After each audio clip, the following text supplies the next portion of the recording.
Good morning and a cordial welcome to all the invitees and students who have joined us in this platform from across the countries to attend an online webinar. Special welcome to Sister Dr. Vanessa A.C., Principal of St Agnes College, Sister Rupa A.C., the Vice Principal of the college, Sri Dinesh Kumar Alva, Chairman of MAPS Group of Institutions and the President of Mangala Alumni Association, and a friendly welcome to all the EC members of MAA, Mrs. Sabina D'Souza, the Organizing Secretary of the webinar, and the esteemed resource person of the webinar and our technical staff. Dear students, we all are experiencing an unprecedented crisis of COVID-19 pandemic. Schools and colleges have been closed down, and most of the examinations are postponed. Students are in a dilemma of making preparations for their examinations. During this tough time,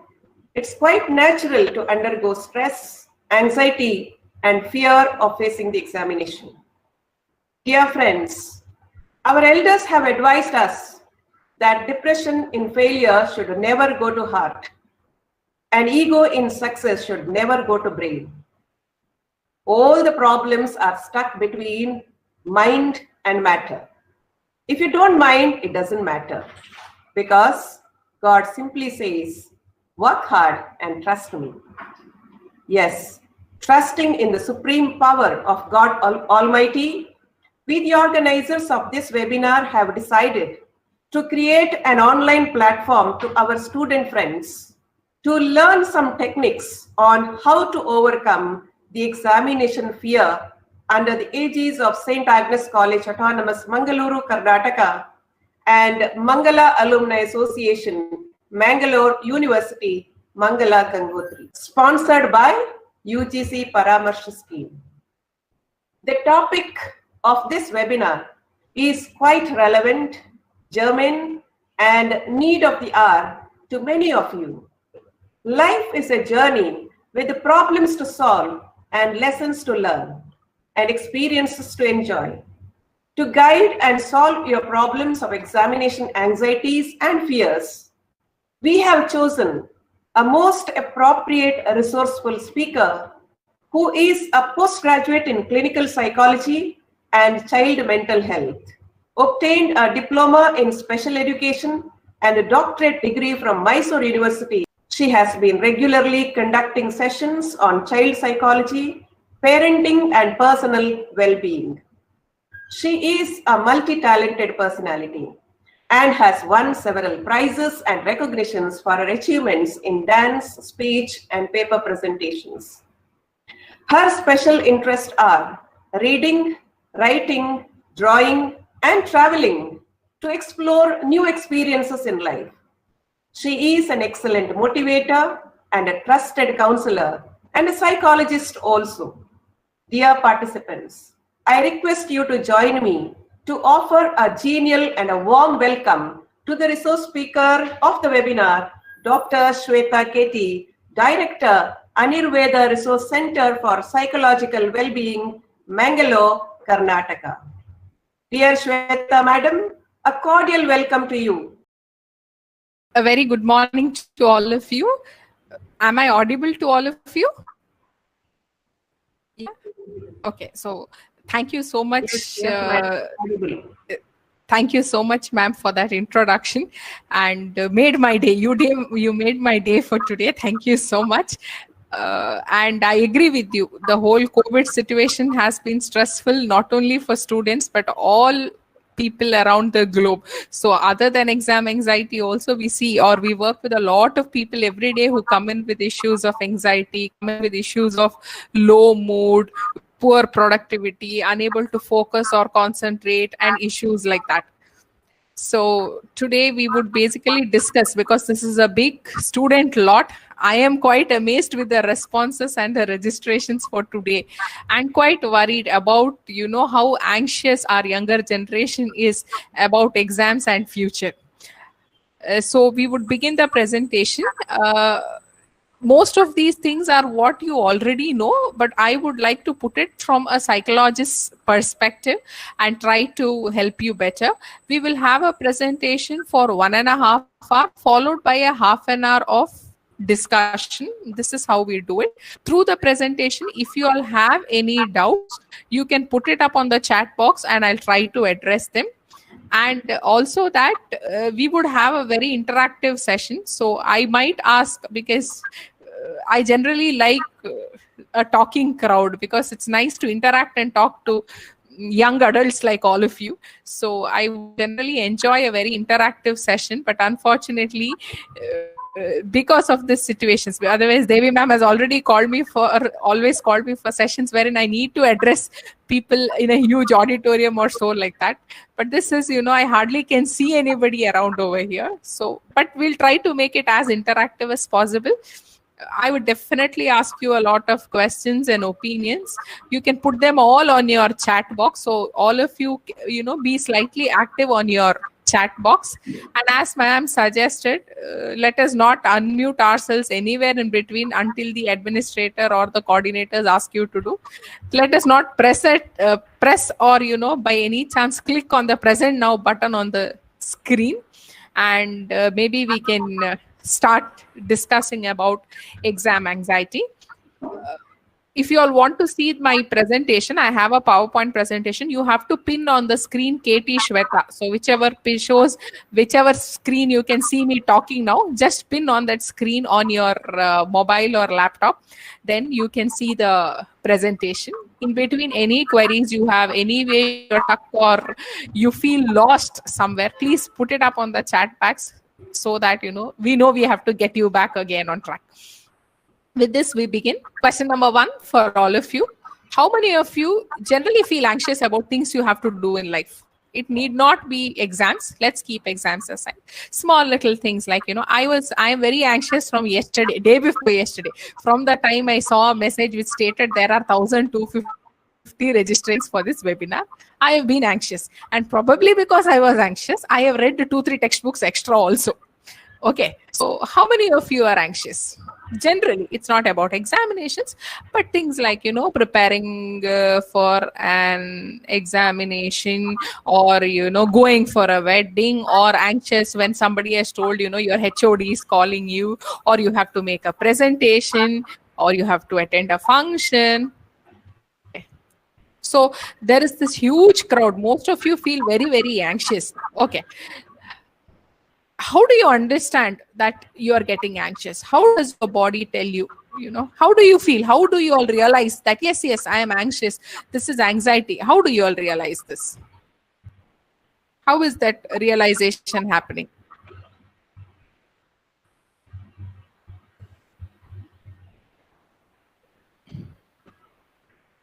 Yes, all of you are anxious. I get that point.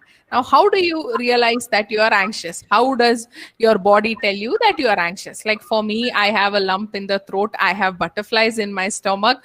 I start sweating. So this is how I know I am anxious. Okay, so there are sweating people, there are nervous people, there are people with heartbeats. Your hands get cold. Okay, there is cold flush. People are restless. People are shivering. People are nervous. Okay. How do you know that this anxiety is helping you or not helping you? How many of you feel that this anxiety helps you? How many of you feel that this anxiety helps you? That because of this anxiety, I'm doing well, or because of this anxiety, there are things get better for me. How many of you feel that?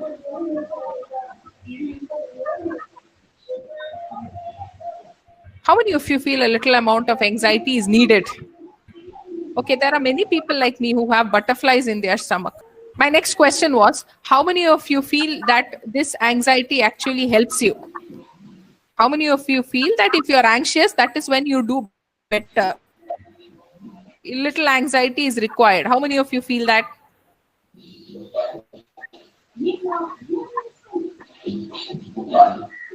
Yes. Okay, so many of you feel that a little anxiety is required, isn't it? Most of us feel that a little anxiety is required. Yes, eustress. Okay. Okay, a lot of you feel that a little anxiety is required. Okay. Okay. So now you all are aware of the fact that all of us get anxious.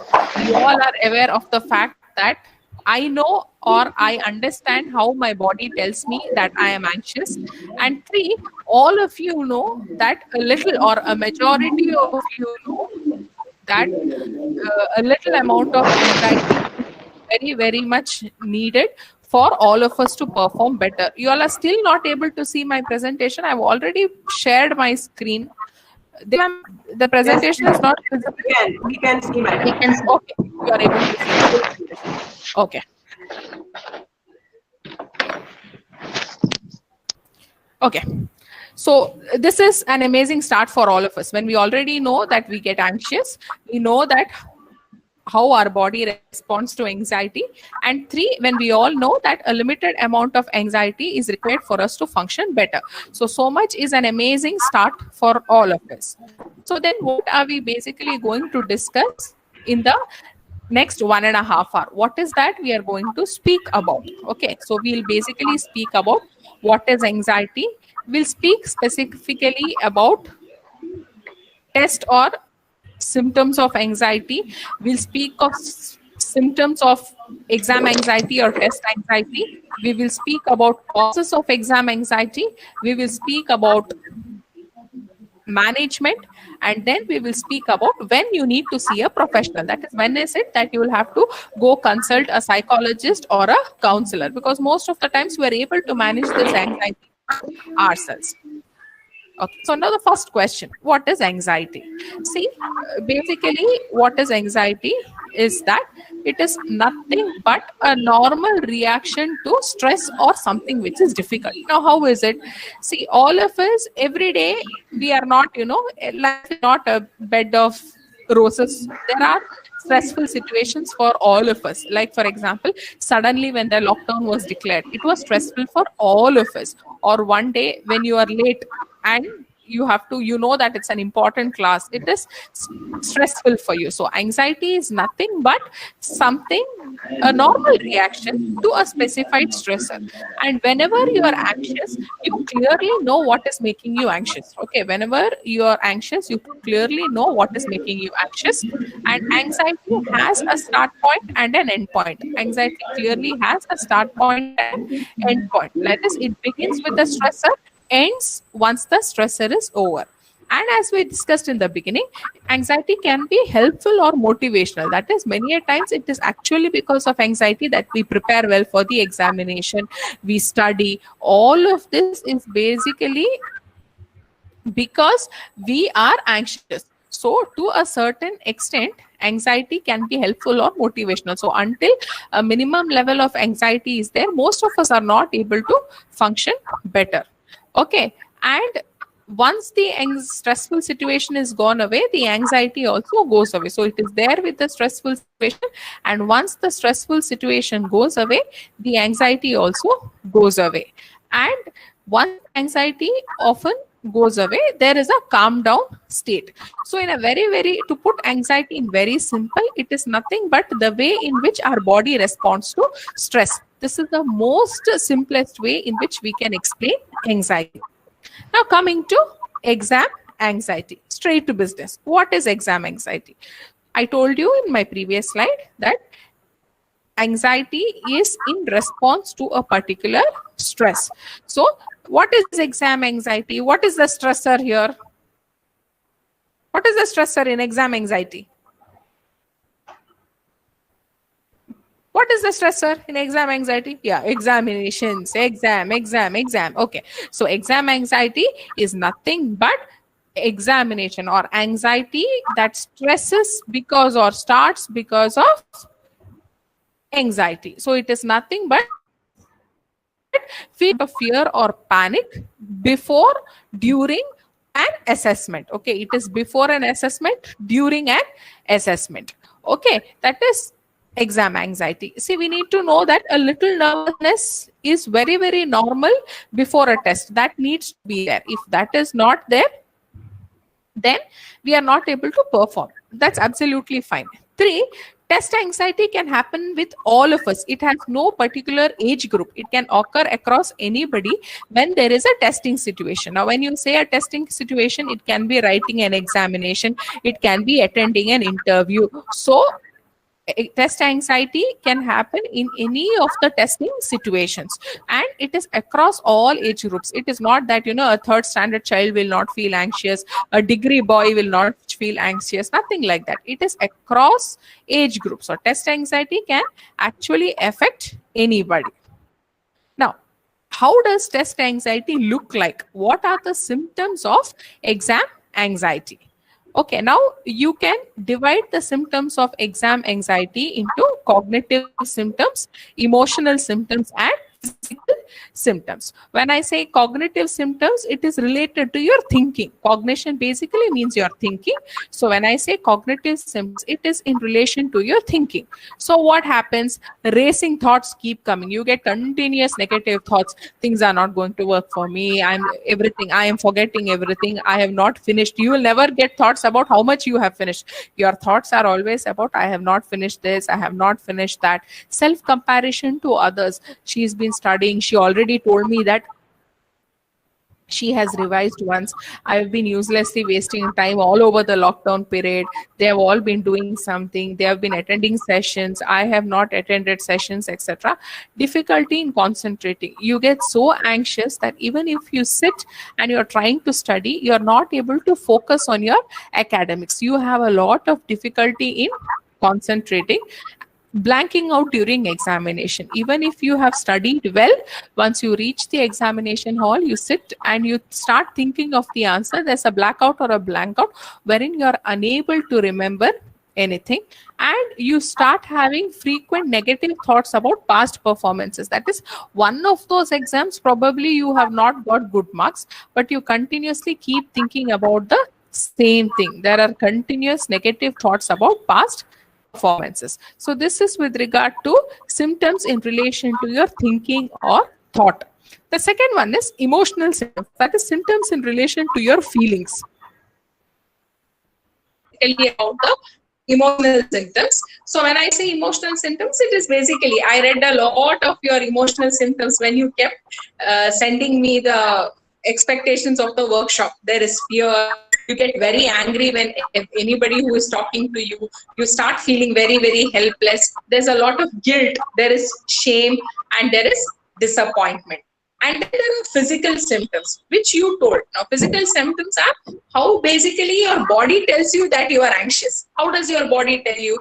For a few people, there is vomiting sensation. A few people, there's racing heart. A lot of you told me that your heart beats, really fast. There's somebody who told that you start sweating a lot. There is shortness of breath. There is headache. There is dizziness. There is dry mouth. There are tense muscles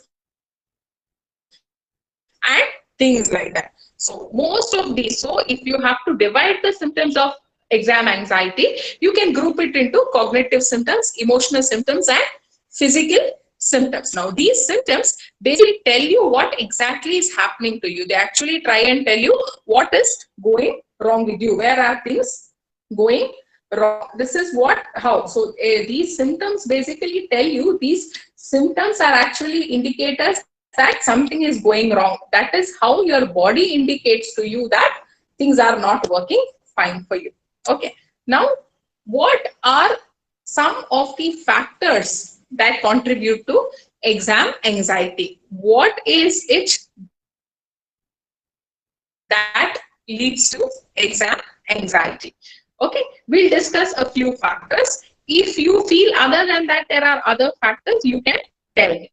The first and the most important thing that all of us need to remember is 90% of the time, it is not about the marks that we are bothered. Okay, many of us are not actually worried or bothered about the marks, but it is actually about the fear of social evaluation. That is, what will others think if I lose marks? What are the other people going to think if I get less marks? It is so 99% of the times it is fear of social evaluation. How many of you agree with me?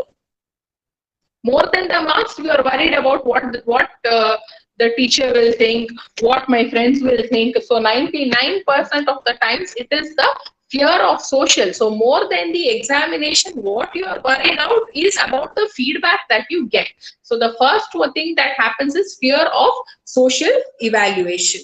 The second important reason is inadequate preparation. That is, you have not prepared enough. You have not prepared enough what is required for the examination. You have so many chapters, you have to make so much notes, you have to finish so much syllabus. All these are that you know. But unfortunately, what happens is you are not prepared enough. There is inadequate preparation. You are not prepared enough to meet this. The third one is negative attribution to subjects. Okay, when I say negative attribution to subjects, what I tell you is we all carry a few ideas. Like, for example, math is difficult, science is difficult, or economics is difficult. So we have a negative attribution. This subject is not good, or not only difficult, this subject is boring, this is too tiring to study this subject, etc., etc. So what happens is, automatically when you start carrying these negative thoughts with you, many times it affects our studies. So the more negative attitudes we carry about the subject, the teacher who is teaching that subject, then that has a lot of impact on our efforts or our attempts to study that subject. So automatically what happens, when that subject comes, there is lack of preparation and there is a lot of associated anxiety. How many of you agree with me? Yeah, when you have the, generally you don't do well in subjects where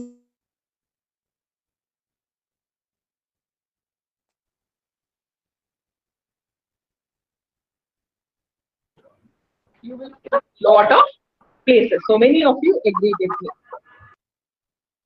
Then another reason is past history of not doing well. That is, there has been one time that you have not done in a particular paper. So every time you are going to appear that examination, every time you see that examination, you start getting very scared about it. You are very worried about it.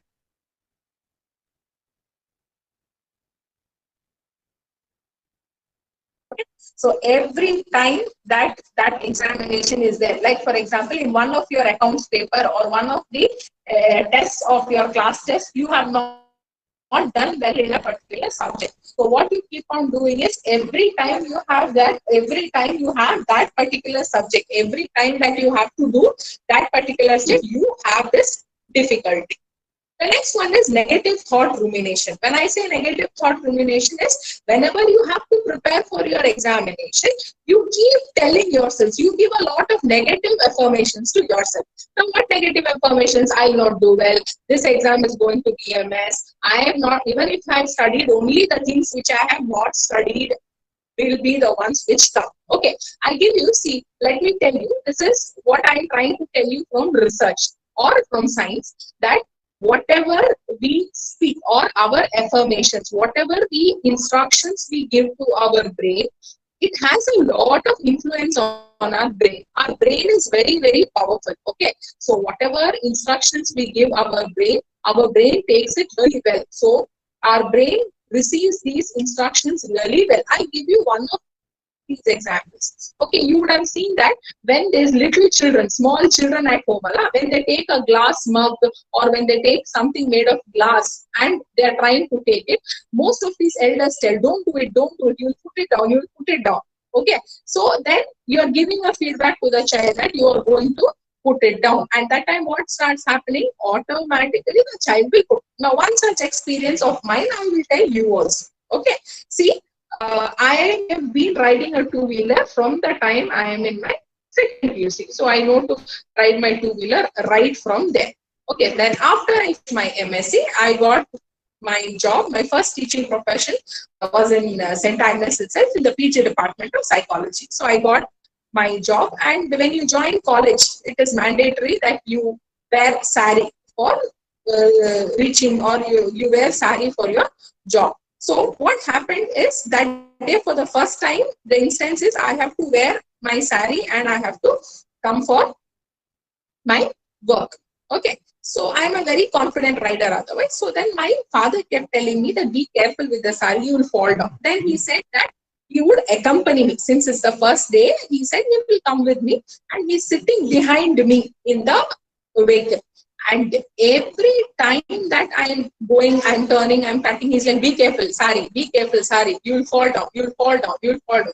And so much so, this instruction he kept coming to me that ultimately I fell down. And on the first day of college, I was late. Okay, so this is how strong a negative affirmation is. This is how strong a negative affirmation can work for us. Okay, so this is how a negative affirmation can have an impact. The next one is setting up. How many of you agree? What are some of the negative affirmations? Okay, what are some of the negative affirmations you all get during examinations? What are some of those negative thoughts all of you get during examinations? Please tell me. Let me see.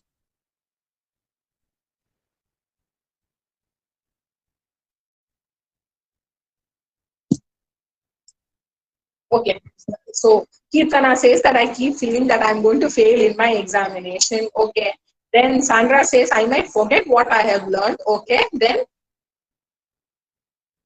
I didn't study something, I feel the same question. I have not studied something, so time and again I will feel that the same question is going to come for the exam. Okay, what if I forget what I have studied? Okay, forgetting the answers, fear of failing. Okay, then you tell me specific. Okay, Apeksha, she says she keeps telling herself that the paper will be difficult, So even if she sees it easy, she has continuously told herself that the paper is going to be difficult. Okay. Vinyl says that I keep remembering what I have not studied. Okay, that is a possibility. Some say that if you read in the beginning, then you will forget all the answers. I'm asking you, what are the thoughts that you get? Okay, that I am going to fail even before the exam starts. So even before the examination starts, you get this feeling that I am going to fail. Okay. Okay, even if I prepared really well, even if I know everything, during the examination, there is some kind of, there are butterflies in my stomach during the examination. Just saying I get only 30. So whatever I have prepared, I am going to get only 30% of the marks. Okay. Okay, this is something very common in most of the students. That is, the matter, the content that I have not studied, only that content is going to come. Okay, so all of you have understood what negative affirmations are. Okay, the next one or the next causal factor is setting unrealistic expectations. When I say setting unrealistic expectations, it means that, see, sometimes what happens is, you know what you have studied, one, you know how much you can score in that paper, two, but still you start expecting a lot out of it. Like, for example, see, I know that in psychology, or I know that in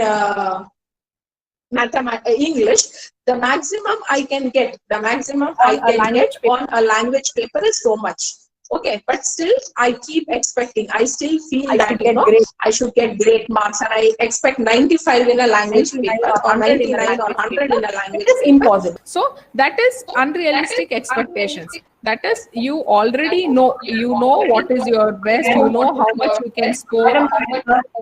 Double voice is coming. Double voice. I think you have to mute your phone. Yeah.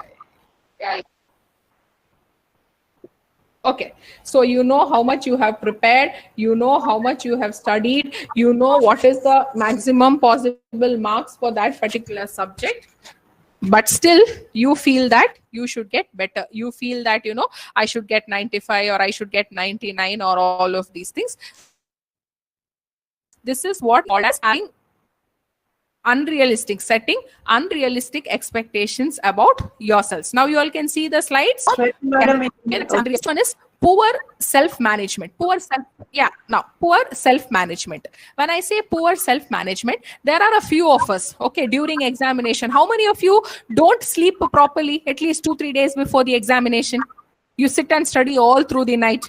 There's a big number. Okay, so this is poor self-management. You don't eat properly, you don't sleep properly, you don't look after yourselves properly. See, all of you need to remember that examination requires a lot of effort. Okay, so your body and brain needs to be very much prepared to write the examination.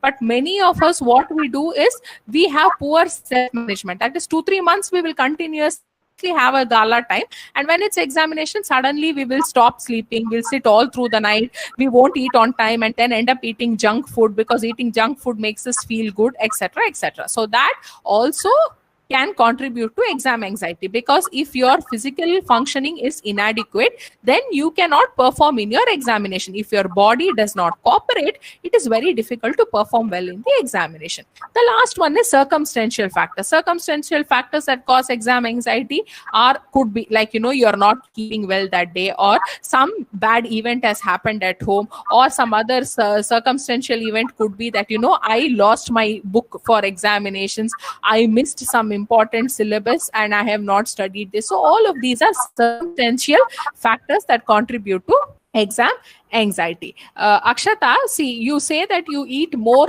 during examination. See, what basically happens is whenever there is exam anxiety, our body's functioning, there is a difference. Okay, there is something called as an arousal which happens in the body. So different people's bodies respond to different ways during the arousal. Okay, so that is why some people feel more hungry, some people feel less hungry, some people eat less, some people feel very sleepy, some people don't feel sleepy at all. That is because the different ways in which our body responds to stress.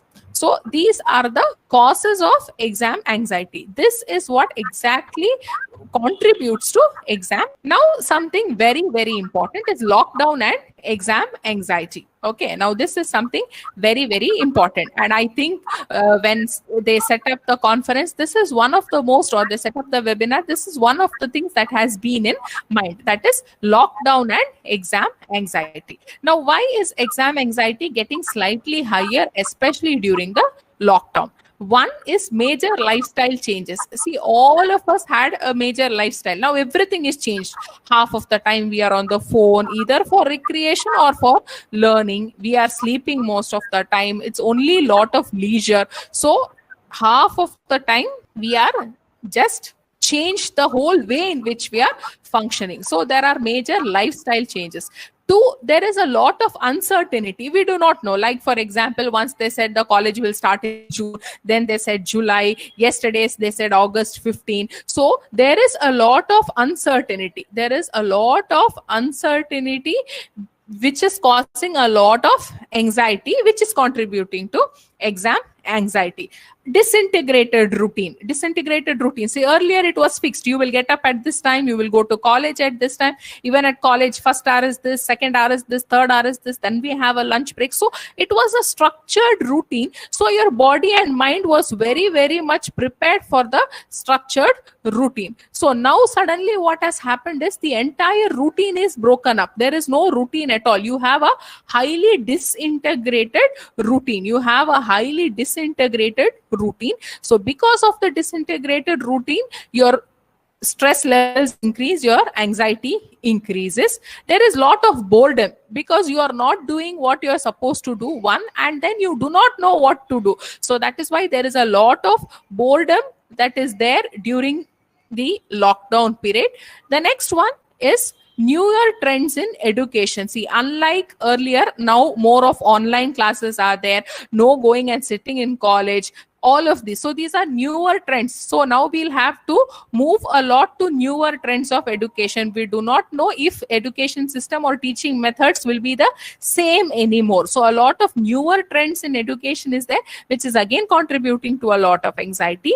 And then lack of structure and academic supervision. There were teachers who were guiding us. Our assignments had to be on time. If we had doubts, it was easy to go to them and check. Now that structure and academic supervision is not there. So that is one more reason why it is contributing to anxiety. and disappointment with outcomes. Anything that the government tells us, we are disappointed with it. They say final years have exams, first year, second year, again, there is no exam, then final years are disappointed. And they say online exams, then also you are disappointed. So whatever happens, because of the anxiety that is prevailing, anything that is told, we are anxious. Any decision that comes, we are anxious. We are just not able to take any decision that comes. So there's a lot of disappointment with any outcome that is given to us. So these are some of the factors what contribute to exam anxiety basically during this lockdown phase. The most important one, management of exam anxiety. How is it that we are going to manage the exam anxiety that we have? First one, you have to set up realistic goals.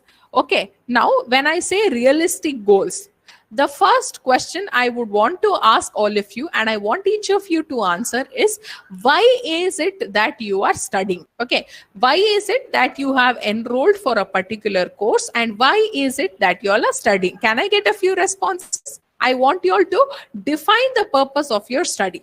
My mother says, clear the examination, to gain more knowledge, to get educated. Okay, what is the end result of education? No backlogs, gain knowledge. Okay, so many of you, from the responses that are coming, you are still trying to clarify why is it that I am getting educated. So the first thing in working out with anxiety is to set up realistic goals. Right from today, start thinking with this academics, with its studies, where am I going to go? It is not about getting 90%. It is not about having 100% attendance. It is not about completing a BCom or NCom or a BSc or an MSc. It is about, with the BSc or MSc, what am I ultimately going to do in life?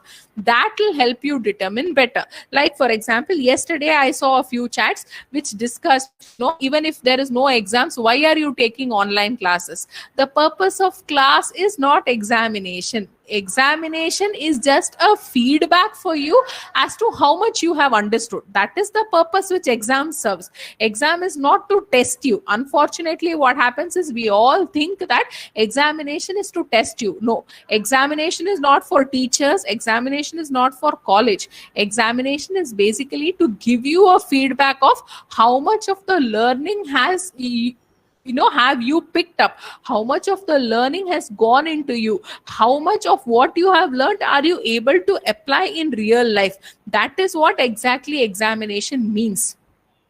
So what you need to basically do is set realistic goals. It is not that, why am I going to college? In degree, I need to get first rank. That is not a realistic goal. I need to pass with distinction. That is not a realistic goal. What are you going to do with that distinction? Where are you aiming life at with that distinction? That is what you need to sit and figure out. That is why the first thing that you need to do management is to define the purpose of your studies. What am I going to do with academics? And then set your goal. This is the first thing. And then when I said realistic goals, we need to discuss these realistic goals in later details. Okay, Kaveshri says that there will be a bias between a person who gets more marks and a person who gets less marks. Kaveshri, what I would basically say that if you have identified your subject properly, if you have made a choice based on what you want to do, the possibility of getting less scores because you are not able to study that subject or the subject is difficult for you is very less. As long as you have good aptitude and interest for that subject, you will really get good marks. The second thing what I would like to say is that the current market, more than your marks, looks at how good are your skills.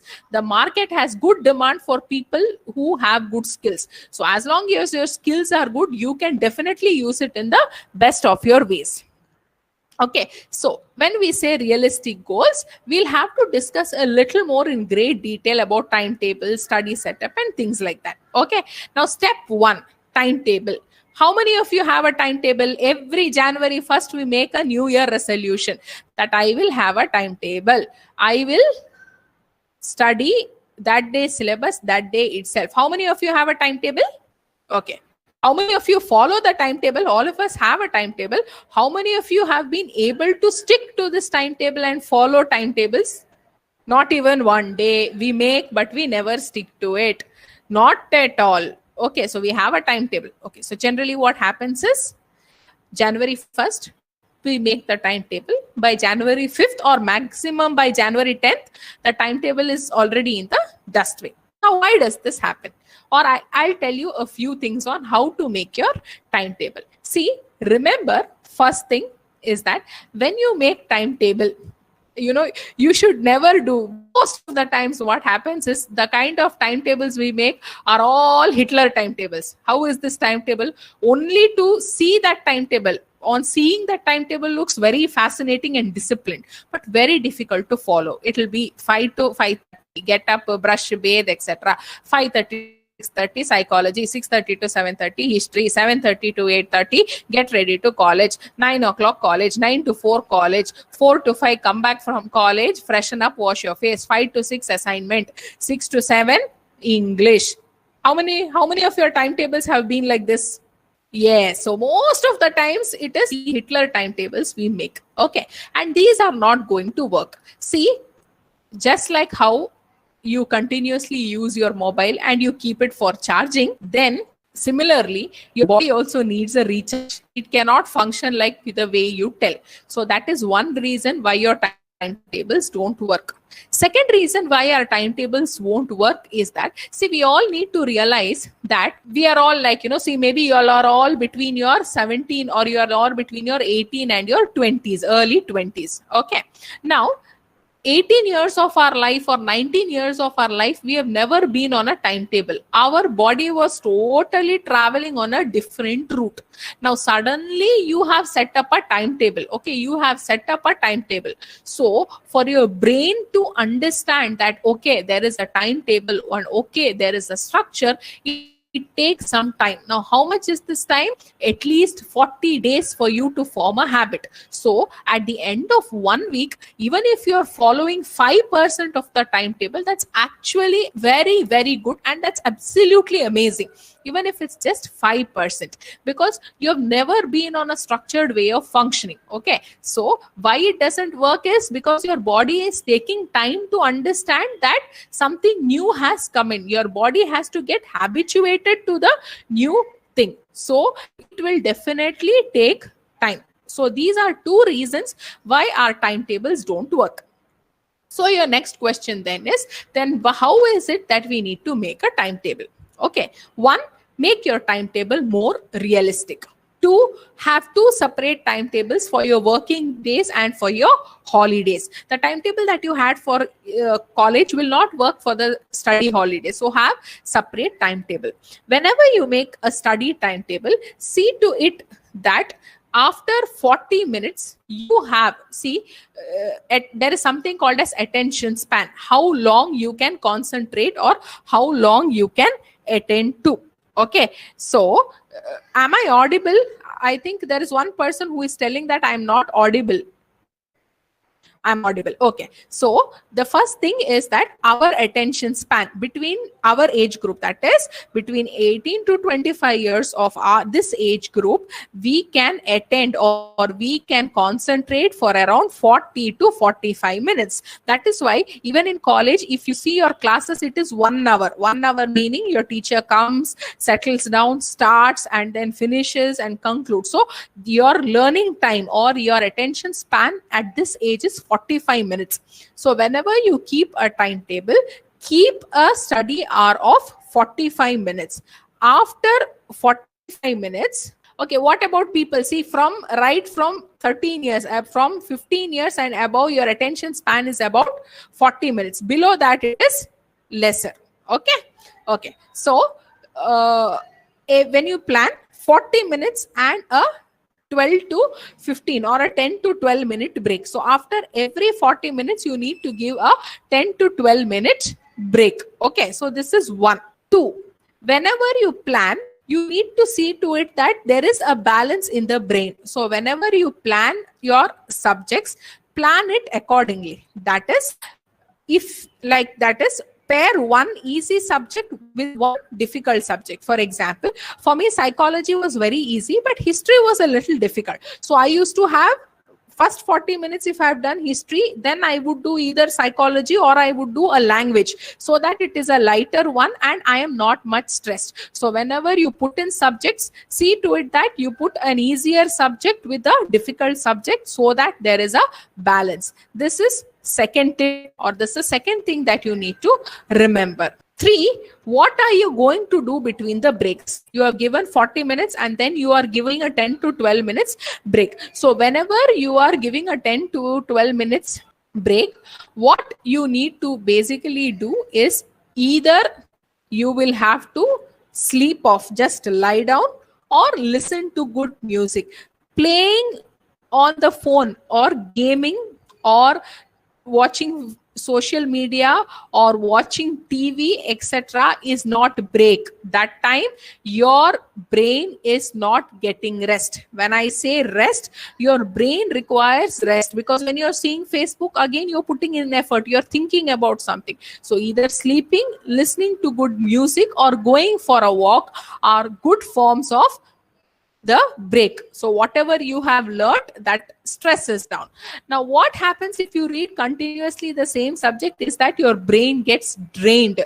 Or even one possibility is that even if you're studying the same thing subject, if you want to study it like that, you can pick a new subject, and that is something that you have already revised and something that you are yet to start studying, so that whatever you have already learned, it is a little lighter for you, and the new learning is a little heavier for you. Okay, so this is about timetable, how to set the timetable. 1, 40 minutes, 10 to 12 minutes break. Whenever you give a break, see to it that you're either lying down, walking, or listening to good music.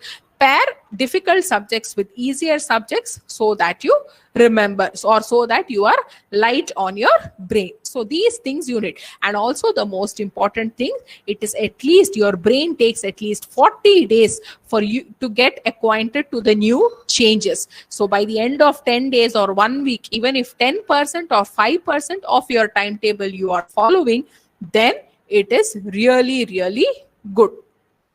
Okay. The next one is study setup. Okay. Where are you going to study? Okay. What is the first thought that comes to your mind when I tell the word kitchen, food? Okay. What is the first word that comes to you when I, first thought that comes to you when I tell bed? Sleep. Okay. So now the minute I say kitchen, you think of food, and some of you are craving for food right now, isn't it? So why I'm asking you this is that, see, our brain makes amazing associations and instructions based on its previous experiences. So when I say study setup also, what I mean to say is that every time, see to it that you have a common place of studying and a common time for studying. Both of these are very, very important. When I say, now, why is this important? See, for example, every day, see, one day you're sitting and studying on your bed. The second day you're on the your terrace. The third day you're in your friend's house. The fourth day you're sitting in the balcony. Fifth day you're in front of the TV. Your brain takes a lot of time to figure out what exactly are you doing. Okay, it takes a lot of time. One day you're sitting there to study, the other day you're sleeping there. So the brain takes a lot of time to figure out what exactly is this person doing. So it takes a lot of time to pitch in and set an ambience for studies. But every day, if you sit in the same place, the minute you go sit in that place, now your brain knows, okay, now this person is sat here for studies. Now you don't have to have a study room or private space or something like that. Condition that, condition your brain that this is the place where I am going to sit to study. So every time you go and sit there, your brain automatically turns on to the study mode, because it knows that you are sitting in this place for studies. Point 1. Point 2, you should have a common time for studying. That is, every day, if you have kept 7 to 8 hours of studying, that means 7 o'clock to 8 for studying, keep it fixed every day. Don't keep changing it. Okay? Many of us have these tendencies. One day at 7 o'clock, we are watching serial. The other day at 7 o'clock, we are writing assignment. The third day on 7 o'clock, we have gone to city center, or we are eating pani puri. It doesn't work. Set one common time so that the brain also is prepared. Okay, 7 o'clock. So 7 o'clock means this one will come and sit for study. So when your brain cooperates with you, you can perform much better. But unfortunately, what happens is we don't set the schedule. So the brain does not know what you're going to do at what point of time. Okay, so study setup. 3, whenever you're sitting for studies, as I told you, 40 minutes you can concentrate. So that 40 minutes are amazing time. Those 40 minutes is like your full attention. So whenever you sit for your study, see to it that you have carried whatever you have wanted for studies. If it's calculator, water, guide, textbook, anything. So you please see to it that you have enough material, you have done enough preparation to study. 4, see to it that there are no distractions in your study setup. When I say no distractions in your study setup, that means that your mobile is on silent, your mobile is not in front of you. You're not sitting in a place where people are walking by, or in a place where the TV might get on anytime. So see to it that your study setup is adequate. Third one, preparation for your examination or preparation for studies. How do you prepare for studies? See, a lot of times all of us have this idea. Now, what do we do is that whatever is easy, we study first. And whatever is difficult, we keep it to the dead end. Whatever is difficult, we keep it to the last minute. How many of us do this? The easier ones we do first, and the difficult ones we keep it to the dead end. And has this worked? We do this. Okay, how many of you this has worked? No, isn't it? It doesn't work. Now for any of you it has worked. It is worked not in the form of learning, but working is just that you have vomited out whatever last minute memory has come out. That's all. See, it doesn't work. See, it's very simple. If you are not able to study it when you are in a relaxed state, as exams near, you are more in a tensed state. Then how are you going to remember it when you are tensed?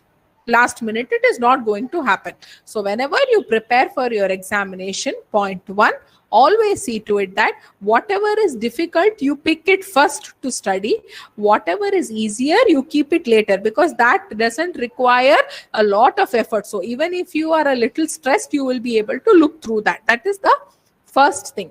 Second thing, whenever you are preparing for your examination, see to it that you make sub points or you make small notes, so that right before the examination, you will not look through the whole textbook or notebook, because the minute you look through the whole textbook or notebook, what happens? It really looks a lot. So when it really looks a lot, it becomes very stressful for you. But if you have a small, paper on which you have, or a small point book wherein you have written the main points, etc., then it becomes much easier for you, because it looks so small. And when it looks so small and compact, it relieves you much better. Fourth thing, it is very important for each of us to identify our learning style. See, when I say learning style, here there are 2 things that I want to tell. One is, there were a few people who asked me, or I saw on the questions or queries that you have raised, that I can study only at night, I cannot get up in the morning. That is okay. Identify how well your body gets acquainted to. It is purely personal. Like for example, I am this person who works more at night. Okay, in the daytime, I do not know if I can work well. And if I remember, and if I'm correct, our coordinator, Devi Prabha ma'am, is also like that. She's more of a nighttime worker, because I see her to work amazingly during, because most of the times I see her, she's very active, and most of her best things have come out when during that time. So that is how each of us work. That is purely our physiology. So just because my friend is getting up in the morning at 4 o'clock and studying, it might not work for me. So first of all, find out when your body is very, very cooperative. It's okay. For some of us, it is night. For some of us, it is during the day. No fun. Second, the way you are studying. See, there are some people for whom we need to read aloud, who are visual learners. Visual learners meaning when you see you remember better. So people who are visual learners, what you can do is, while writing main headings, side headings, sub points and all, you use different colors and write it. So because you are visual, your brain will form an imagery of these colored pages in your brain. So when you write for the exam, you are able to visualize this color code that was there. A few of us are auditory learners. I am an auditory learner. That is, if I have to learn, somebody has to. When somebody explains it to me, I learn it easier, or I have to tell it aloud. I have to read aloud. When I read aloud, what happens? Once I'm reading it and seeing it, once again, I'm hearing it and again listening to it. So identify what kind of learner you are. Are you a visual learner? Are you an auditory learner? Or is it a mixed kind? So that helps you plan your studies better. Some of you are both visual and auditory. There are a few people who are both visual and auditory. So that you accordingly you can make use of. Some of us are mixed, both of us, there are a few people who are both visual learners as well as auditory learners. That is okay. That is absolutely not an issue if you are both visual and writing and learning is visual learner, and writing and learning is also tactile. That is, your body needs to move. There are a few people who are tactile learners. That is, we cannot sit simply and study. We'll keep fidgeting something or writing, making notes. Those are tactile learners. Step 5. Whenever you're studying, you need to plan your leisures and breaks properly. Now, why do you require a leisure or break? You basically require a leisure or break because whatever you have studied, that needs to consolidate or that needs to settle down in your brain. That is why you need leisure or break. As I told you earlier, whenever you plan leisure or break, it needs to be proportionate to your study time. You cannot have a 40-minute study time and a 40-minute leisure. It doesn't work. So you have a 40-minute study time, a 10 to 12 minute of a leisure break. And whenever you have a leisure break, you either sleep, walk, or listen to music. You have to always remember that leisure breaks are very, very important. Your body needs rest. Your brain needs rest. So I will sit continuously for 1 hour and study. I'll continuously sit for 2.5 hours and study. Doesn't work. Your body needs. You might be sitting in front of the book, but how much of it is going in effectively? I doubt. So plan your leisures and breaks appropriately.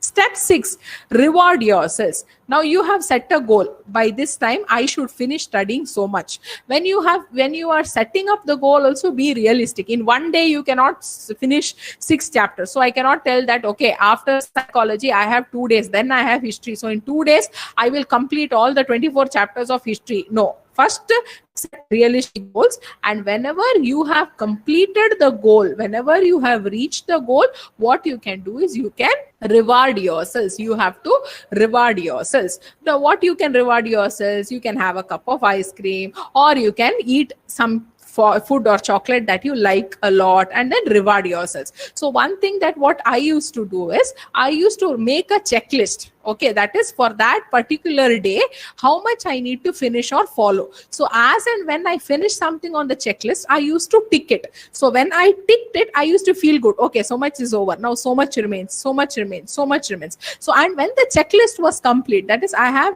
tick marks on all that I have completed, I used to reward myself. So reward yourself. So your brain feels very good when you get rewarded. So when you have set up a schedule and you have planned and worked according to your schedule, don't forget to reward yourselves, because you've been good enough. You have put a lot of effort on yourselves, and that effort needs a little recognition. So please reward yourselves when you have done justice to yourself. Second thing is, we did discuss a great deal on negative thoughts. That is, whenever there is examination, there are a lot of negative thoughts that come in. There was a lot of negative thoughts that set in. So we need to set up, or we need to have a strategy to manage our negative thoughts. How are we going to manage our negative thoughts? One, identify the source of negative thought content. Find out what is that thought that is distracting you. Is it about performance during examination, or is it a personal stressor, or what is it that is troubling you? Always don't sit and see. We have this tendency like, I am getting angry, I am getting irritated, I am getting emotional, I feel like crying. These are all products of a negative thought. Okay, now all of these emotional responses are nothing but products of an emotional or a negative thought. So instead of sitting and worrying, I am getting angry, I am feeling sad, I am upset, sit and try and find out what is making you angry, what is making you upset, what is making you restless. And once you identify this, it becomes much easier for you to handle. So the first thing that you need to do to work on negative thoughts is to identify what is it that is making you negative, or what is contributing to the irritability. Second, track the frequency and intensity of the thoughts. How frequently are they coming? Do they come every day, or do they come just 2 days before the examination?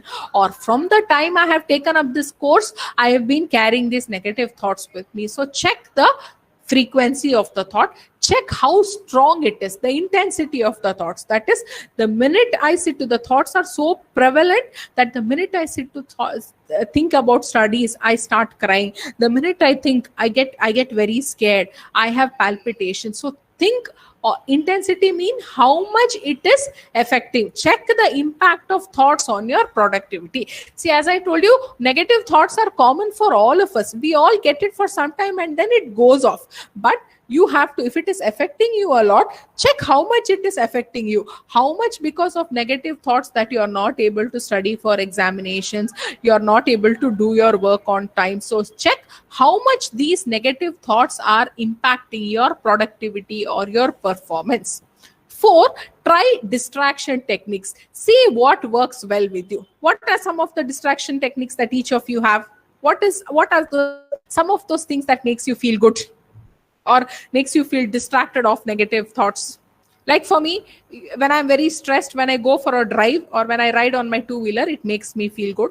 Okay, writing thought journals, very good. Then listening to music. Okay, a lot of people who listening dance, talking to a friend, very good. Playing a sport, walking, watching something funny. Okay, so all of you know what different so make a note of 2-3 distraction techniques. What helps you get off the negative thought, and make use of those strategies to get off your negative thoughts. Okay, one strategy could be like what I suggest a few of these people is that whatever thought they are getting, I ask them to write it down, and after writing down, I ask them to tear it into small papers and put it out so it is ventilated. Or a few of them, they call their friend, just talk it out to somebody and they feel better. The next one is having a worry time. Okay, having a worry time. So whenever, every day you have a worry time, so that every day you, at a particular point, you sit and you just worry. You think, what is bothering me? What is making me anxious? Why is it that am I sad? Have a worry time and think of all the negative thoughts that. So when you have a worry time, what happens is automatically there is a ventilation for all the negativity that is there in you. So whenever you have a worry time, there is a ventilation for all the negativity that is there in you. So always have some worry time each day, so that only during that specific time you sit and worry.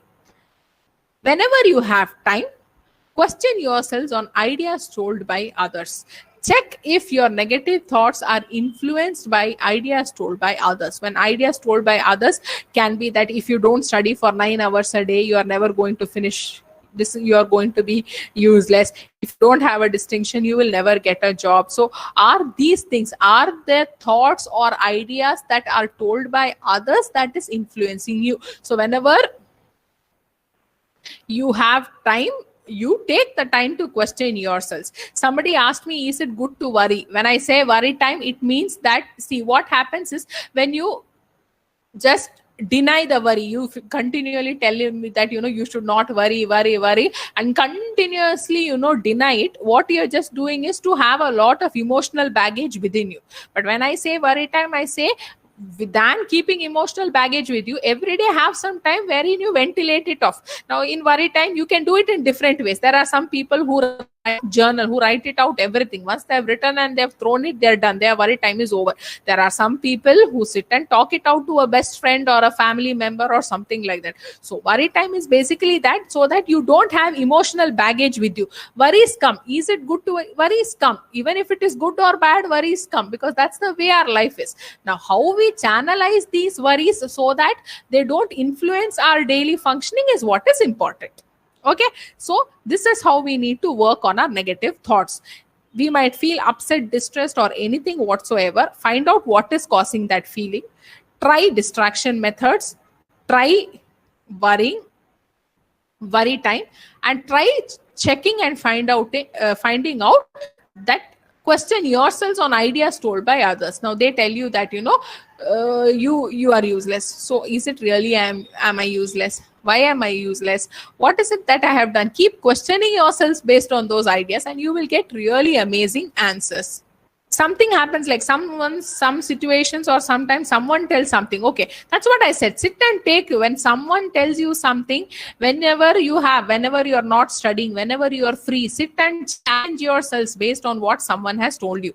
Okay, sit and challenge. Okay, this person has told me this, has told me that I am useless. Okay, so how much of evidence is there to prove that this is correct? How much of evidence is there to prove that this is wrong? Sit and think. You will get data. What we do is we do not go close to it. Okay, that person has told I am useless. Now he has told me I am useless. I receive that. Okay, I am useless. I take it from him and keep it with myself. What purpose is it serving? Yeah. Okay. Now, for example, I have a pen with me. I give it to you. If you take that pen is yours. Otherwise, that pen is still mine. This is exactly how emotional issues work also. That they throw a comment on you, sit and evaluate how valid that comment is on you. You will come to data. We are very scared to even analyze. When somebody says that, you are useless, you are even very scared to analyze. So you don't go close by also. Don't do that. Sit and analyze. Sit and find data enough and find out what is the data to support this view that I am useless, and what is the data that against that, this data. And always remember, there are always gray shades in life. Life can never be black or white. It is always gray. It is not always gray shade. So 100%, see, there's no chance that everybody will like you or everybody will hate you. No possibility. And there's no chance that, you can do everything. No, it's not possible, because you're a human being.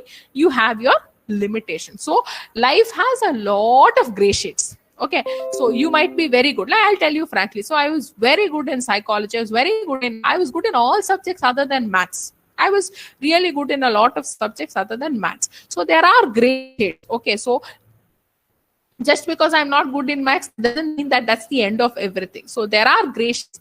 Learn to accept gray shades. We have this, we need to be good at everything. Everybody has to like us. Everything that we do should be proper. Not possible. That's impossible at all. So there are always gray shades in life. Stop comparing. Okay, some people want a 5-minute break. Do we give that, Devi Prabha ma'am? Yes, madam. Yes, madam. Tell me. Ma'am, 1 or 2 have asked for a break. Do we give a 5-minute break? No. This is not possible. At a stretcher? Okay. So I'll give you a small activity. Those who sit late at night and study are real achievers. No, I told you, no. It is purely physiological. There are people who have, worked in the morning and also have achieved. It is purely your body. You need to understand what suits your body well and respond accordingly. Okay. Now I'll give you a small activity. Each of you have to write for me 4 things you are good at and 4 things you are bad at. Okay, each of you have to write for me 4 things you are good at and 4 things you are bad at. Clara, I pick your doubt that if I don't like a subject, how do I start liking it? I will answer this query. So 4 things you are good at, 4 things you are bad at. A very difficult task? Okay, I am good at taking class. I am good at child therapy. I am good at making friends. I am good at writing. I am bad at making calculations. I am bad at cooking. What else am I bad at? I am bad at. Okay, I am bad at making. What was easier to? What was easier to write? Good or bad? What was easy? Finding out the good was easy, or finding out the bad was easy? Bad, bad, bad, bad. Okay, there are a few good, but lot of bads. Why? See how much we tune ourselves to negativity, because we are so much focused on what we don't have than what we have. This is what happens in exams also. I have studied 90% of the syllabus, but I sit and break my head on the 10% which I have not studied. Yes. So coming back, another important thing that you need to do is to stop comparison. Comparison in terms of comparison between self and comparison between one another. When I say comparison of self, that last time I have got so much, so this time I should get at least this much. No, last time the syllabus was different. Last time your exams goals were different. Last time your targets were different. This time your syllabus is different. This time your goals are different. This time your target is different. So there is no point in making a comparison between my last test and this test. Your only purpose is I give my best each time that I do. So comparing yourselves from last time to this time doesn't make any meaning at all. To comparing yourselves with others. I compare myself with my friend. She is doing well. She is there. She studies well. In spite of not having notes also, or in spite of having an illness also, she performs well. No. Her genetics, her study skills, her aptitude, her home environment, her understanding of the subject, her interest in the subject, all of these factors are very, very different from your factors. So there is no point in comparing both of these. Lot of people ask how to stop parents from comparing, but just tell them, see, I will perform best of my abilities. You don't have to compare. A few people have told me that hits you hard. That hits you hard because you take it. So whenever you have time, sit and search evidence enough. Sit and search evidence enough. We won't compare ourselves. Parents, see, what happens is, for parents, comparison is a form of motivation. They feel that if they tell you that, you will start performing better. So even if they're trying to do that, they're doing it only for their well-being, not they want to make you feel bad. They say that, when we say, don't we say small children, see, he's a good boy, you also be a good boy. See, he's so good, what are you like this? What do? We feel that, that will motivate this child. So even if they're doing it, please remember that they're doing it not because they don't like or love us. They just feel that can help as a motivation for you to raise better. If you don't like it, all of you are grown up now. You can tell that whenever you tell that I feel stressed, so please do not tell about it. I'll see how best I can do. We don't talk to our parents. We have to open this line of communication and tell them that you tell it like this. I truly understand that you're telling it to me so that I study better. But unfortunately, that is pitching in a lot of anxiety in me. So I think we should not talk about comparing my performance to others. Okay, so stop comparison. Next, the most important thing is self-care. Eating, sleeping, rest, hobbies, and exercise. See, all of us need to remember that whatever your body requires, that much you need to eat. 6 to 8 hours of sleep is very much required for us. So every day we need to have 6 to 8 hours of sleep. We need to have a lot of rest. Our body needs a lot of rest because it is continuously working. Even if it is not physical working, cognitively, mentally, we are doing a lot of work. We have to study, we are remembering, we are making notes. So you need to do some justice to your body, which is cooperating with you. So a lot of rest. Have a slot of your hobbies. See, what happens is, whenever you have your set of hobbies, they enhance your creativity. They set a balance your physiological. See, what happens is, whenever you are anxious, your body shoots up in anxiety. That is, your body starts overworking during anxiety. So when you have hobbies, there is recreation, and recreation relaxes your body. So whatever course you're doing, even if you're doing your CA, even if you're doing your PhD, even if you're doing second PUC, whatever it is, see to it that you have some time for your hobbies. That is very, very important. Exercise is very, very important, as I told you, to channelize the physiological functioning, to set a balance in your physiological functioning. See, our body and mind are very closely related. Mind and body work hand in hand. So if you have to keep your mind in a stable state, then definitely you'll have to keep your body also fine. So a little bit of exercise every day in any form. It can be walking, running, swimming, anything that you like. A little bit of exercise is definitely going to help you. Third thing, that all of us need to develop a set of relaxation strategies that help us. Every day, spend some time on a few relaxation strategies. Again, what relaxation strategy differs from person to person. For example, for a few of us, music might be relaxing. For a few of us, it is not relaxing. For a few of us, pranayama might be relaxing. For a few of us, it is not relaxing. So each of you identify what is the relaxation strategy for you. It can be yoga, it can be meditation, it can be listening to music, it can be the laughing club. So please identify what is the relaxation strategy for you, and then try to adopt it in your daily life. Try to use it in your daily life. That becomes very, very important. For example, for me, relaxation strategies are deep breathing exercises give me a lot of relaxation. So I try to see to it that every day, or at least when I'm stressed, I sit in my chair and I do that. So like that, each of you would have your own relaxation strategy. So try to find out what is it that relaxes you and follow it accordingly. Okay. Another thing you need to do is to stop seeking reassurances.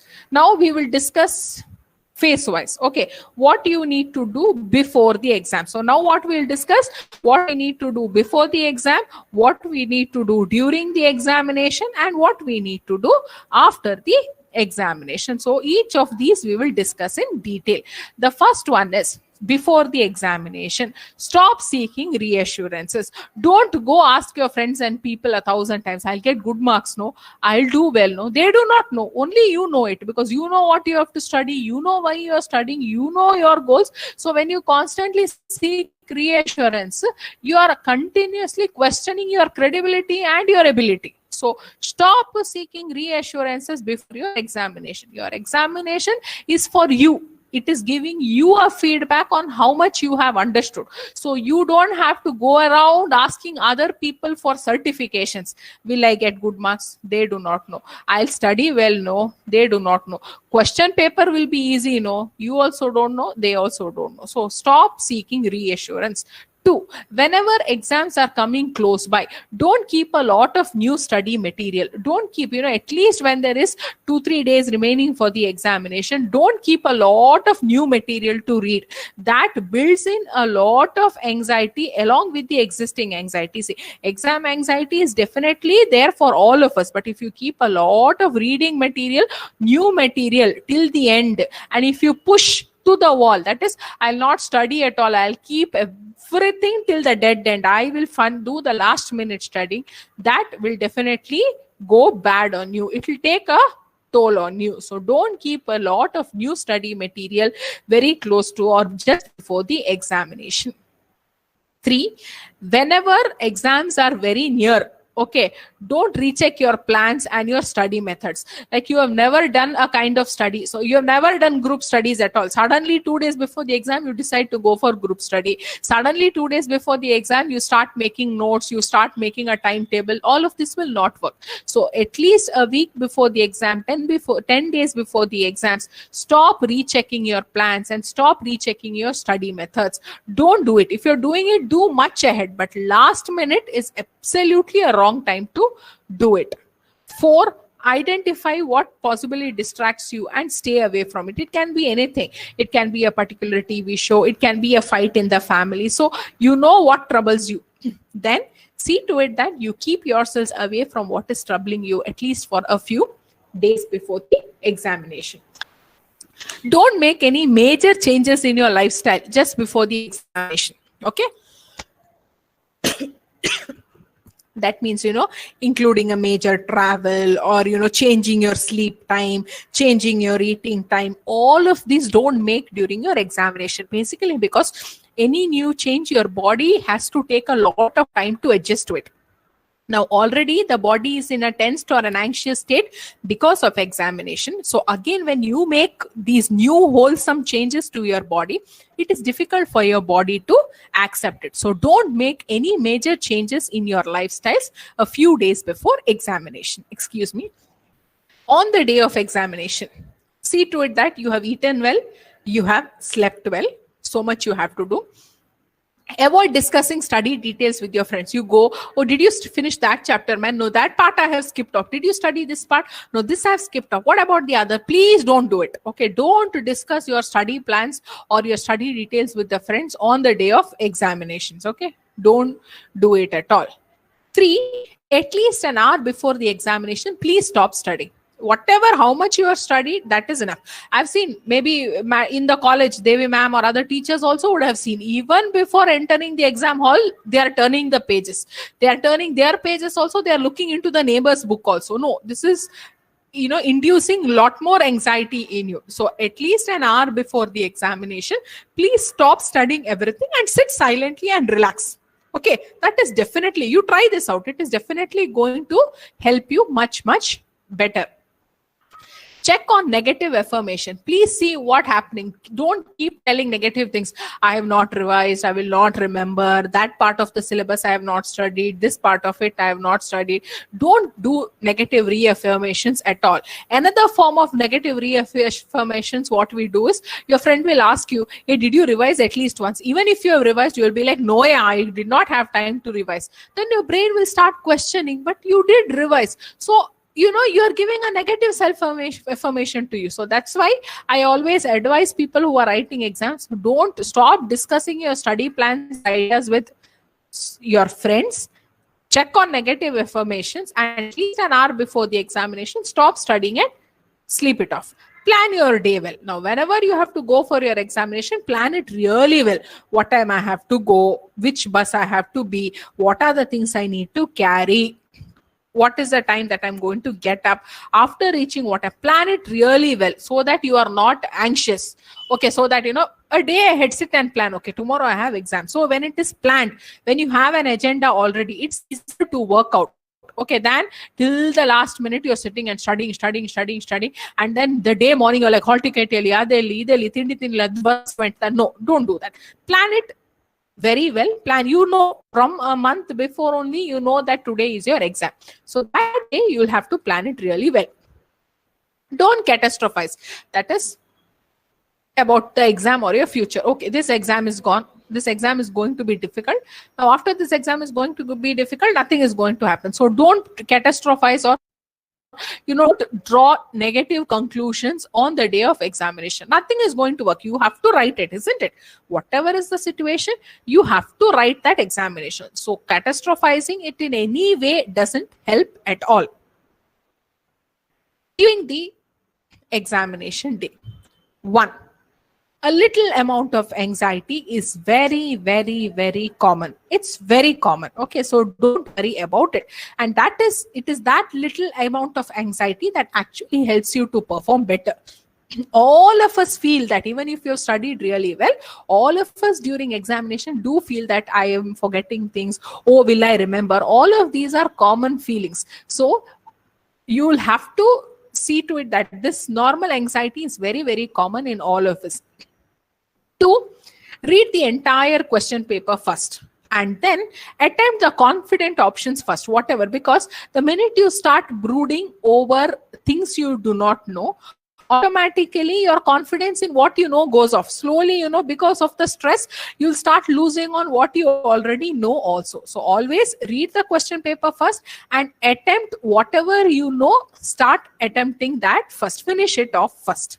4, and the most important one, that is, if you feel that you're getting very anxious, you're not able to perform, that is, you're getting those host of symptoms really bad, you're having a blackout, you're shivering and things like that, then try a few techniques in the hall, like, close your eyes and start, taking deep breaths, or recall a few good memories that you felt good about. Or 3, give yourselves a lot of positive self-affirmations that whatever effort I have put, I have done the best of my possibility. So how much ever I can write, I will write. I am confident that I have prepared. This is just my anxiety. So try telling yourselves all of this. So these are the things that you need to follow during the examination. After the examination, please don't evaluate your performance. Okay, so based on this, I feel that I will get 75. I feel that I will get 80. No, please don't evaluate yourselves after performance, after your examination. Second one, stop discussing with others. What is the answer for this? Is it this? How did you do? Oh, then she'll say 80%. You have just thought 70. Then you'll get more anxious and you have another 5 exams. See, whatever it is, you have written your exams, you have given your paper. Nothing can be done about it. Agreed? There is nothing that you can do about it. Remember, it is done. Nothing at all can change it. So after the examination, there is no point in worrying about it. So stop discussing. Reward yourselves for completing the paper. Even if it was bad, even if it was good, you have put in effort for studying. You have put in effort to appear for that paper. So that effort needs to be recognized. Reward yourselves. It can be after going home, I'm doing an hour of TV time, or I'm eating from my favorite food joint outside, etc. So reward yourselves for completing the paper. After you're finished one exam, give a break before you start the next. Your brain needs to totally relax and come over from the earlier exam experience. So give yourselves a justified break, 2 or 3 or half a day break, 2-3 hours, half a day break, and then start fresh for your next. And whenever you start sitting for the next, don't think about what has happened previously. No use. I told you, no, it is done. Nothing can change. Now, if you can change and if you can think and change the answers you have written, then well and good. But unfortunately, there is no scope for that. Always remember, it is done. Nothing can change it. So this is what you need to remember when after the examination. This is also very, very important. Now comes, when do you seek professional help? When is it that I need to go consult a professional? When is it that I need to go speak out and ask for help? 1, check frequency, intensity, and duration, that it is so severe, it is so bad that I'm just not able to sit and study. The minute I'm sitting to study, I'm starting to cry. So that is the frequency, intensity, and duration. 2, check for impact on functioning and productivity. Because of my exam anxiety, even if I'm very good and I'm smart and I'm an average student, I have failed in my examination. My marks are dipping. I'm not able to make friends. I feel very low about myself. So check if it is affecting your productivity and functioning. That is throughout. Say once or twice you will feel low, you will get better. Okay. But if it is having a long-term impact on you. 3, checks for levels of distress. How much of distress are you facing? And what coping strategies you use? What are the relaxation strategies you use? What are the techniques that you are using? And check if they need to, those coping strategies are not working. How much ever of listening to music, how much ever of yoga, how much ever of relaxation, things are not getting better. So these are the situations I feel you should go and talk it out to a professional and seek help. So with so much, I have finished my presentation. If you all have any queries or doubts, you can ask. If you have any queries or doubts, you can ask. Sabina, can you ask questions raised by the students in the YouTube streaming? Yes, there are no questions on the YouTube streaming, but we'll wait for some time, and if there are questions, I would, yeah. Yes. Students, those who want to ask, you can unmute yourself and ask questions. There are a few questions on the chat box. Ma'am, for me, I know answers, but because of anxiety, I miss some questions. See, Sumaya, what you can do is, when you are sitting for the examination, after writing every question, reread the next question, recheck. So keep rechecking. So see, it's very nice. You know what is happening with you. So what you need to do is, You, after writing everything, have a recheck so that you don't miss answering questions. Okay. Mihika says, ma'am, I know I have a slight fear in me before the day of exam, but my mother says I'm not even afraid, which even I feel is true because I use phone or TV or read Facebook. I don't feel the need of study or fear of exams, even if I have a point of fear in me. Why am I so? She even found me using phone during study leave before the lockdown. In fact, I got a lot from her. See, first thing, point number one. Sometimes you are scared to study for the examination or exam or facing examination in itself so fearful for you. So to escape from that fear, you rely on a phone or a book. There is a possibility. I don't want to get those thoughts of examination, so I'm sitting in front of my phone or TV. One. Two, you are old enough. So you will have to sit and think about what you want than what your mother wants. Your mother will give you feedback, but you please sit and think on the feedback. You please sit and think on the feedback and work accordingly. See, let me all tell you, there is nobody who wants to score less marks, who wants to get scolded by the teacher, or who is not, who does not want to get low marks. Nobody. So if you are like that, there is definitely a reason for why is it happening. Try and find out what that reason is. Clara, what to do? See, if you don't like a subject, try and find out why is it that you don't like a subject. See, is it because it is boring or is difficult for me to understand? Try and find out what makes that subject not a liked subject by you. Start working on that. See, all of us may not like all the subjects because some subjects are harder for us to understand and things like that. So when you know, I don't like the subject, so I'll not study this. Is this better? Or I know that a few concepts in this are difficult for me, but whatever I can try and understand, I will sit and study that. So find out. So that is a better option. So first find out what makes that subject difficult or hard for you. The second is sometimes your attitude or idea about the teacher makes the subject difficult for you. That is also there. Like you don't like the teacher, so you don't like the subject. So that possibility is also there. So find out what exactly is working towards your hatred in the subject and then start working on it.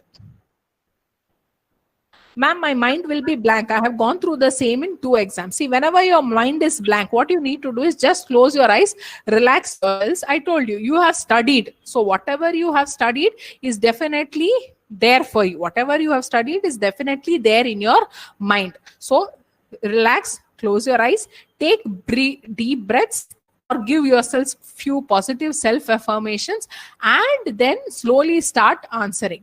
Now, once you slowly start answering, there are at least 1 or 2 questions that you are very confident about. Start with that. So once you have started doing that, then slowly you will start, getting more motivation and confidence. Then slowly you will be able to handle. Madam, this is the question asked in the YouTube streaming by Priyanna Noilin. You had mentioned about setting a common time for studies, but there are cases where due to some commitments, I'm unable to study at the set time. What can be done? See, exceptions are there always, but that is there. Like, for example, sometimes I have fallen sick. All that is there. But I'm talking about the major chunk of time. It's not that every day it is like this. One day in 30 days can be bad. That is an exception that, it's there every day. Okay. So that you don't have to worry about. My question is, I tend to lose the energy that I had on the first day of the exam as the exam proceeds. See, what happens is, one is, please follow the strategies I have told you. Please follow the strategies that I have told you on the last day of examination. So what have I told you? That, don't think about the previous. You tend to lose energy because you invest a lot of your energy necessary. You still invest a lot of your energy on subjects you have already finished. So give yourselves a break, practice relaxation and do all of those strategies. Then that draining is not there. Sometimes we wake up with the mind to study, but as soon as we sit in front of the book, motivation goes away. How to stay motivated? 1, to stay motivated. See, if you feel that happens, start with studying what you like. So start with studying something what is easier for you. So you know that, initially you have a problem in beginning. So you want a strategy to help you to begin. So what you do is start with something which you are comfortable with you, that will motivate you. So that beginning is motivated, then automatically it will go forward. So what you do, pick a subject that you like, or pick something that you is easier for you to study. Do something like that so that it will motivate you to start studying, and then you can pick on. Theory subjects are difficult. How to read theory subjects? See, theory subjects are very difficult because you don't make it compact. You have this idea of studying the whole thing. What you need to do is, whenever you are studying, make small notes or sub points. So whenever you make small notes or sub points, they seem to be more compact, easier. If you understand, every theory material has an introduction, it has a main content, and then it has a conclusion. So organize every topic like this. What is the introduction? What are the main headings in every subject? Now it has 3 parts. The content will have 3 parts. Every part will have sub parts, and then it will have conclusion. So all your study material, you start organizing like this. Then when it is organized on the book, automatically it will get organized in your head also.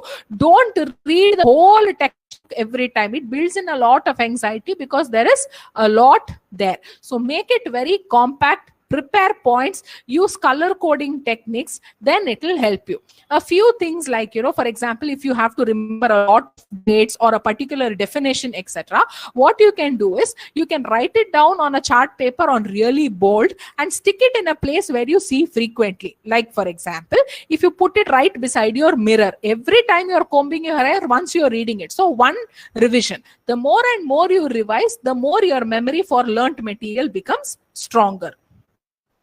Okay, this is the question asked in YouTube, madam, from Safa Salim. What do I do when I see someone have extreme anxiety symptoms? If you can help them, you can help them. Generally, see, there are 2 ways of it. There are people, like, if you really feel that they are very anxious, just ask them if they need help. And if they say that they need help, just talk to them. Sometimes just talking to them or listening to them makes a big difference. You can just ask them, how can I help you? And based on that, but if you're ready to help, most of what they need is a little bit of a support system and listening. That is what most of the people require when they are very anxious. Ma'am, I will become very sick during the examination. I told you, your mind and body is closely related. So your sickness is just because of a lot of exam anxiety or stress that you have. So what you basically need to do is develop a nice, system wherein you keep your body healthy. Exercise, relaxation, and all those techniques I told. Work on negative thoughts during examinations and things like that. What are the strategies to revise the subject? See, what you need to do to revise the subject is, whenever you study, make points. When you're revising, revise from the points that you have written than revising from the textbook. So these are basically things that you do. Other than that, as I told you, to revise, you can make notes and you can stick it on the wall. So even when you are just sitting simply or combing your hair or just sitting, it is there in front of you, you will read. So then there is a revision. Or you can just, pick up a discussion with one of your friends few days before, not previous day of the examination, few days before the examination on a topic that you have studied, and have a discussion. All of these are strategies for revision. Sometimes I remember answer after I give my answer sheet. That is basically because of your anxiety. So that you need to work on. I can't by heart things, but some answer requires. See, by heart, some answers require is, the only things that require a by hearting would be a formula or a definition. Other than that, I think no other concepts. Is it a conceptualization of a formula or a definition which requires by hearting? Again, that need not be by hearted. Once you have understood, then it is, definition when you read it 2-3 times, when you give it continuous revisions, then you will remember. And the conceptualization and all, the more you work, you have a lot of visual memory of it when you continuously work it out. So you don't have to necessarily by heart. See, by hearting is not a right way of studying, actually. Ma'am, this is the question from Sakshi R on YouTube. Before the exam, I don't get proper sleep and I fear a lot during night. How can I overcome this? See, this is basically before the exam. Basically, why is because you are inadequately prepared for examination. So try and find out what about exams is making you anxious. Is it because you have not prepared well, or is it because you worry about your future? So you know why, then start working on the why of it. Because I do not know what is making you anxious. So you are not able to sleep before the examination is definitely because you have exam anxiety because of one of those reasons which I told. So try to work on the reasons. If you're getting really difficult or help, seek help. Like you can ask a family member to come, or you can ask your mother or sister. Tell them that you're getting anxious and that you might need a little help to be along with you during the nights. Could be done. But again, when you do that, don't seek reassurance. It'll be easy. No, I'm getting very sick. It'll be easy. No. That time again, you are putting yourselves into more anxiety. How to keep the energy intact that we have on the first day of exam till the last exam? Please repeat. See, exam is a very strenuous process, isn't it? So it's just like, you can't continuously run. At a particular point, you have to stop, you have to take refreshments and then continue your running. The same formula applies for your examination. So once you have started, it is it's a race. So in between, you will have to stop, relax, do justice to your body, mind, and then continue. That is why if you see a lot of major exams that are, they're not your class tests, your major examinations, they have a lot of breaks in between, basically for this relaxation. The question from Vishnu S from YouTube. While attending competitive exams, we tend to mostly not crack in the first attempt and the confidence loses. How to gain confidence? See, you already know the fact that competitive exams are hard nuts to. So one way of getting confidence to speak to people who have already done it. Okay, speak to people who have appeared for competitive exams. Get from their, because see, people who do not know about it will never be able to tell you because they have never been in that. So the best way to enhance your motivation or keep yourselves confident is to speak to people who have gone through. They will share their experiences, and from that will help you better. That will help you better. Okay.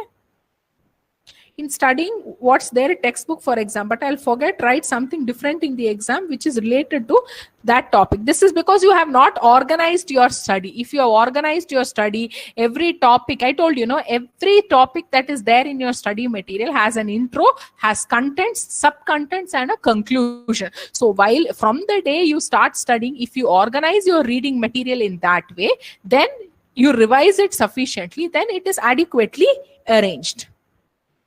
This is the question in YouTube, ma'am, and most of them may be relating to this. Yes. In lockdown period, they're feeling nervous, anxious, and irritated. So what? I was not like this previously. Please tell me what to do.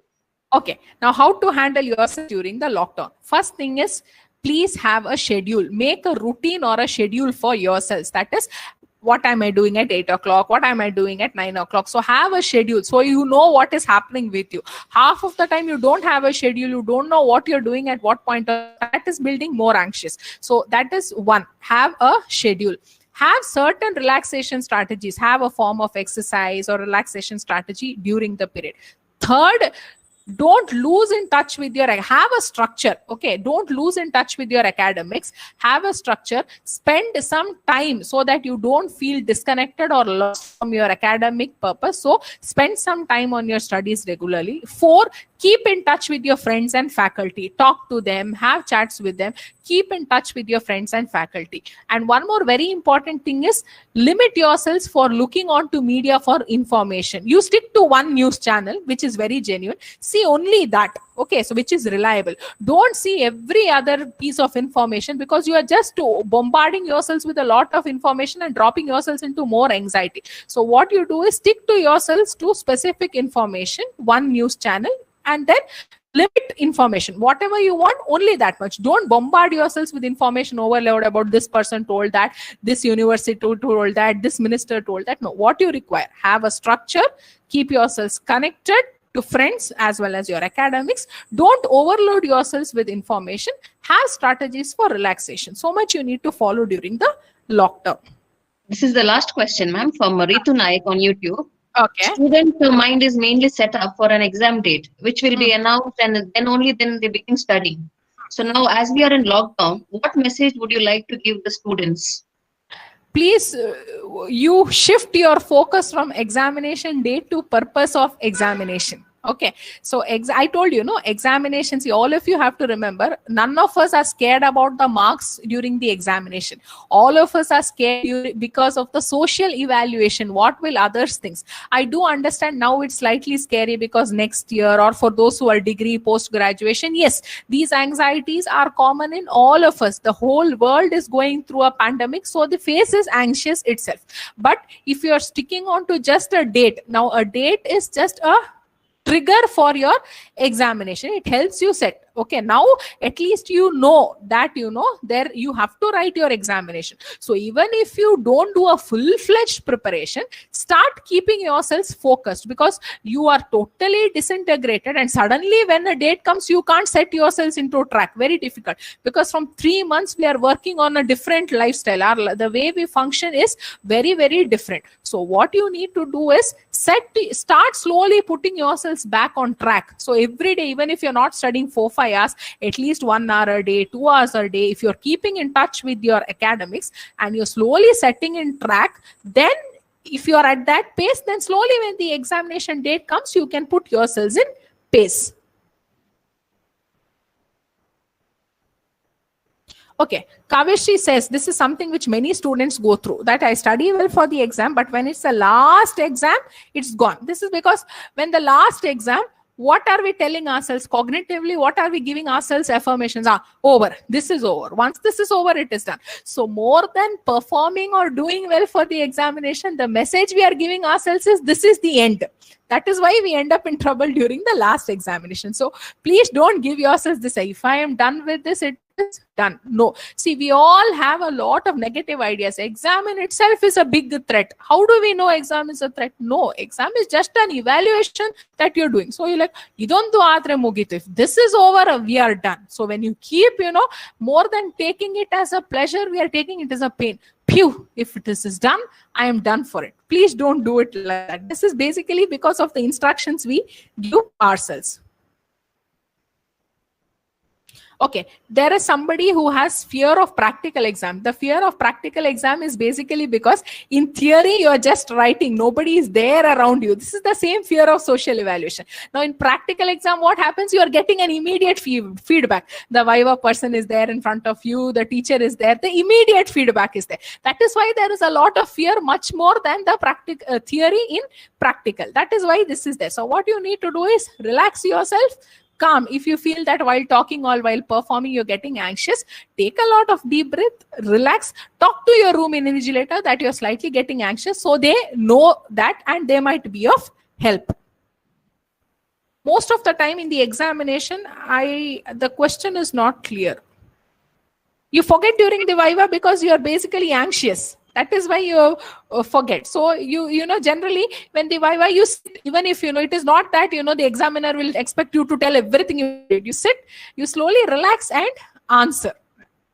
You see, Kritika, instead of revising every page, it is easier to revise every concept. That is much more easier, and that organizes the material in your brain much better than every page. As I told you, start organizing your study material concept-wise. So your brain also has concept 1, concept 2, concept 3, then page 31, page 32, page 33. This is difficult. But brain and behavior, motivation, this is much more easier. I'm telling you psychology topic. So this is much more easier than page number 1, page number 2, page number 3. How many hours do we study for a way? Depends, ma. Depends. As long as you're studying, see to it that it doesn't drain you. Study should be an enjoyable process. So why are you studying? To enhance your learning or knowledge. So it's not how much, more than quantity, it is quality of studies which matters a lot when it comes to studying. Thank you all for that feedback. Keeps me motivated. Changes in food will definitely affect your examination, because I told you your body and mind is related. So the kind of food that you eat affects your body. So that affects your mind. So see to it that you don't eat a lot of junk, don't eat a lot of sweet, don't eat a lot of spices, etc. during examination. Sometimes answers are similar. what's the solution for that? See, it's not about answers. See, if you have understood the concept, you clearly know what it is. So this is because we are just doing rote learning, we are by hearting. But if we study it in terms of a particular concept, then it is easier for answering. Does anxiety affect the writing? Yes, anxiety affects the writing, because sometimes when you have tremors, you are not able to, your handwriting becomes illegible. When you start sweating, then your paper goes on a toss. And then when you are anxious, you cannot think, so there is blankness. You write something, then you know this is wrong, then you cut, you scratch it, and then write again. So anxiety definitely has an impact on writing. Though I want to write some points of what I read, which will help revise, I feel it's a waste of time. Akshata, writing is definitely not a waste of time. What you need to do is, every time you're reading a material, start making points. And next time, revise from the point, not from the textbook. It is not a waste, because you are giving it. Why we feel, I'll tell you why we feel it is a waste. What happens is, when we write, we take a little more time, and all of us are late latifs. We wait till the dead end to prepare for the examination. So aga, what starts happening is, now if I keep writing, time will get wasted, time will get wasted, time will get wasted. So we think that this is waste of time. No, but if you organize your studies right from the beginning, these points that you have written serve or help you a great deal in managing your examination. Mihika, as I told you, this is evaluation. You start feeling that, when they are there around, you feel that they are looking at my answers. If I have written something wrong, what will they think about me? It is the same. It is just the fear of social evaluation. Ma'am, I'm done with all the questions on the box. Yes, that's it, madam. I request the organizing secretary of the webinar, Mrs. Sabina D'Souza, to propose vote of thanks. Gratitude is the antidote to fear. It is my privilege to thank each one of you for your contribution towards this webinar. My profound gratitude to Dr. K.T. Shweta, the resource speaker of today's webinar, for the excellent presentation and making this webinar interesting and meaningful. I'm sure that most of the students feel light and fearless when they think about their examination. Thank you so much, madam, for your time and sharing your expertise with the participants.